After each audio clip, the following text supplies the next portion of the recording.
8 years in the gig economy. I'm going to talk about that on this segment of the Gig Geezer. Today is Tuesday, September 17, 2024. And it is, I'm off by actually a day of it being the 8th year anniversary. Actually, yesterday, Monday, September 16, 2024, would be 8 years. And over that time, what I have come to realize is that I'm pretty well committed to it. And the reason why I am committed to it is because it all boils down to money. At this stage in life, and I've shared this a number of times on the Gig Geezer, at this stage in life, there aren't many places that's going to pay me the money that I have earned, particularly since 2020. I could go as far as back as 2018, 2019, but definitely since 2020. I mean, I have earned the most money that I've ever earned at any stage in life since then. And since last year, the numbers don't even compare.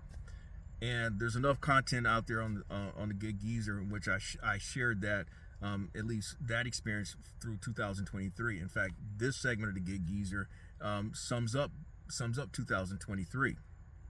So far in 2024, while the numbers to this point, if I compare 2023 to 2024, the numbers are similar. I would venture to say that at some point in October, those numbers are going to intersect, and they're gonna reflect different trajectories. What I am anticipating based on current trends, I will probably earn about 10% less than what I did in 2023. I would earn 10% less in 2024 in comparison to 2023. It could be less, but this year has been a much weaker year than last year. But I've seen also content out there from a couple of content creators in which they've shared their 9-to-5 experiences and why they could never go back to a 9-to-5.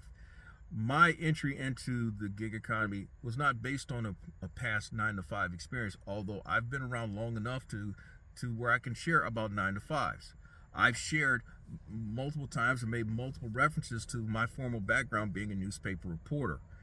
Outside of really doing what I'm doing now, well, actually, my being a newspaper reporter is like, if there was a perfect world again, it would be me being back in media.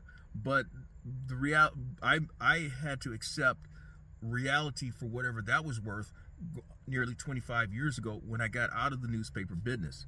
I was afforded an opportunity to leave on my own terms, and I've not looked back. And so I often make reference to my time as a newspaper reporter, a different time, a different life, a different era. Although certain things, at least, without trying to copy what some other people say, but what I can say is that the core of my personality was shaped by my time as a newspaper reporter because of it being my formal background and formal training. And for that matter, anybody who's known me since childhood will tell you how my aspirations had been in media. In fact, being a sports reporter. So in that respect, I was able to do something. Not everybody can say that they've done something from childhood. They were able to do something that they aspire to do from childhood. Not everybody can say that. I can say that.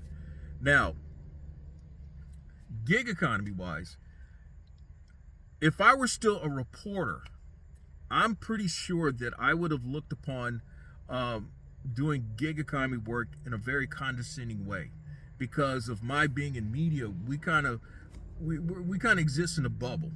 And over time, we tend to just exist among ourselves. We tend to communicate among ourselves, and we see things out of this very narrow perspective.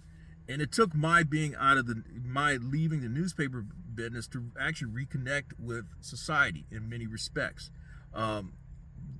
What I first did after getting out the newspaper business was working in a car lot. And while I was very green, and you could tell that I had come from a different background, I would venture to say that it was when I was licensed as an insurance agent when I began to when I began to recognize even a transition for myself. And that what I learned was as an insurance agent, you had to treat people with dignity and respect. And people have stories that they want to share. And oftentimes you will get that person's business if you just listen to them. Same thing with car sales, in that a person will sell you on, they will tell you how they want to be sold on getting the car. It's just a matter of you listening.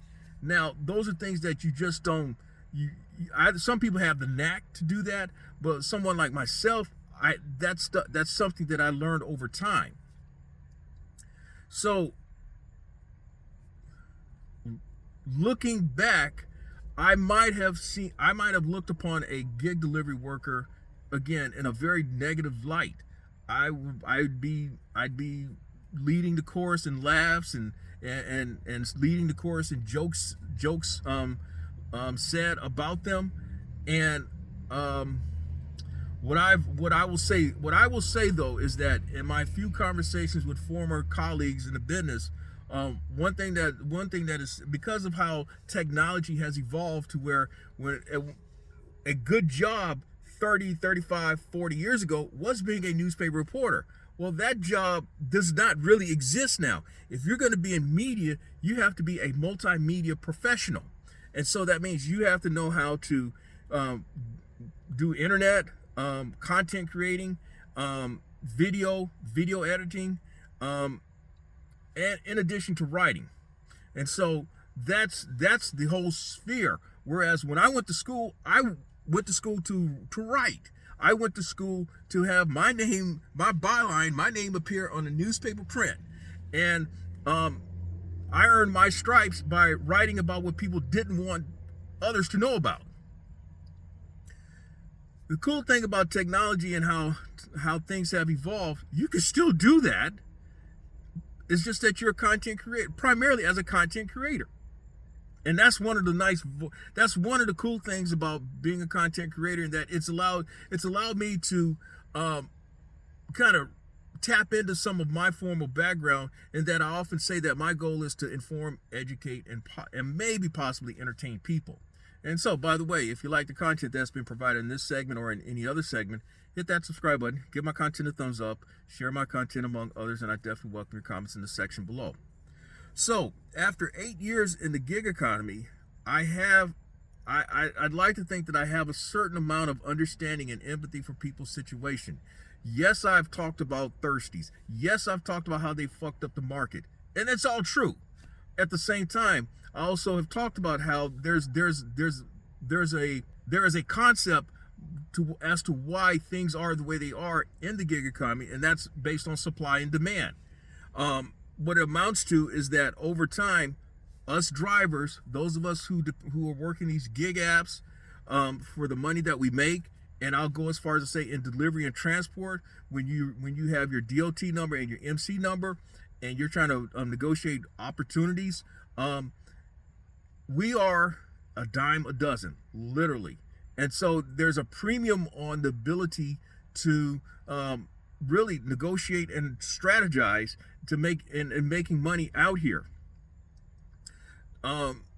So after 8 years, you could not have told me when I completed my first ride, which is from the airport here in Columbia, that I would still be working gig apps. In fact, it was kind of a new concept to me, but I think the one thing that I think helped me to try to make that quick transition is the fact that I had a background already in having designed internet sites, doing the actual coding of internet sites. I didn't work templates. I literally did the coding. That's just kind of the way I'm wired, because at one time before in another distant time, I was actually a computer science major. And so I understood the code books better than I did like the Internet for Dummy books. The code books with all that boring ass code that was this thick way back when, I understood that better. And so my work in the gig apps, my transition to the gig apps really came somewhat natural for me. It also helped having hustled as a cab driver, and so having that hustler's mentality from driving in Houston, the hustler mentality of hanging out at the bowling alleys and making my money while I was in school at bowling, and before that, before I went back to school, hustling at the racetracks and bowling alleys. What I've learned is that there are things in life that are does not go for waste. You're gonna draw back on some of those experiences. So, but what I didn't think was that I would still be working a gig app for my money. In fact, I did not think that after 8 years that over 90% of the money that I earn, or 90% of the production, or 90% of the revenue that I bring in is derived through gig apps and or brokered opportunities. Or bottom line, 90% of the money that I is derived through my working this phone that I'm actually recording this that I'm actually documenting this segment of the Gig Geezer. You could not have told me that 8 years ago. I could talk about many of the changes that I've seen over the past 8 years in the gig economy, but I think that what is consistent is the inconsistency, the uncertainty of the gig economy. But the uncertainty meaning that there's the market conditions that drive that drives the quality and volume of opportunities, but also the supply and the demand. You go back to 4 years ago where there was a big when there was an unprecedented demand for gig food delivery. That ushered in a lot of people into the gig economy. And while there are some who've gone back to W-2 work, there's a lot of folk who realized that, hey, I can actually make more money doing this than going back to the W-2. And so you can take that W-2 and shove it. And that's the mindset of what some people have done. And they have resolved to themselves that they will never go back to W-2. Now that goes back to another thought that I wanted to say back in my days as a reporter, and just how times have changed. 35 years ago, there were things that us reporters would have looked upon as being beneath ourselves, and we would have told folk to take that job and shove it, because that's not what I went to school for. That's not what I worked my ass off to be asked of me. And a lot of there are former colleagues of mine who have had to go on to work other type of jobs that they never would have imagined. I mean, again, for me, I was working at a car lot within 6 months after getting out of the newspaper business, and I remember just within 2 years earlier making jokes about certain coaches who should get fired will probably end up working at a car lot. And here I am, I'm doing the very thing that I had made jokes about. Never thought that I would be an insurance agent. But I've been an insurance agent. I've been a licensed insurance agent, held licensing since 2001. The gig economy work. I mean, I want to say that maybe is it rewarding? I'm not going to say it's rewarding, because I'm not doing what I think that I find to be the most satisfaction. What I have found in my life, at least for my skill set, what I have found to be most satisfying, which is more media related, although this is social media, what I mean by media related, the traditional form of writing and communication. I wrote books for about a 5-6 year stretch. I wrote and published 7 or 8 books, and then I edited and published another 8 or 9 books. I got more satisfaction out of that because it really tapped into my formal background, what I was known for, my former self, than doing this. I would like, if I were to draw it up on the chalkboard today, September 17, 2024, I would rather make my money as a content creator. I would like to see my channel get to where I have over 100,000 subscribers and 50,000 people is viewing my content within an hour. I would rather earn my money that way than out here working these gig apps, delivering like today 2 catering orders that happen to pay me over $250, and then a cash opportunity that earned me another $300 today. I would rather be doing that. I would rather be doing the talking stuff, the writing and talking stuff, as opposed to the physical labor of delivery and lifting shit. But I'm not there yet. Those are the thoughts that I really want to convey to you in this particular segment of the Gig Geezer after 8 years in the gig economy. It's more of a mix, and in summary, it's more of a mix of where I am, where I've come, and not so much as where I want to be, because I've got other ideas. I've got some things that are there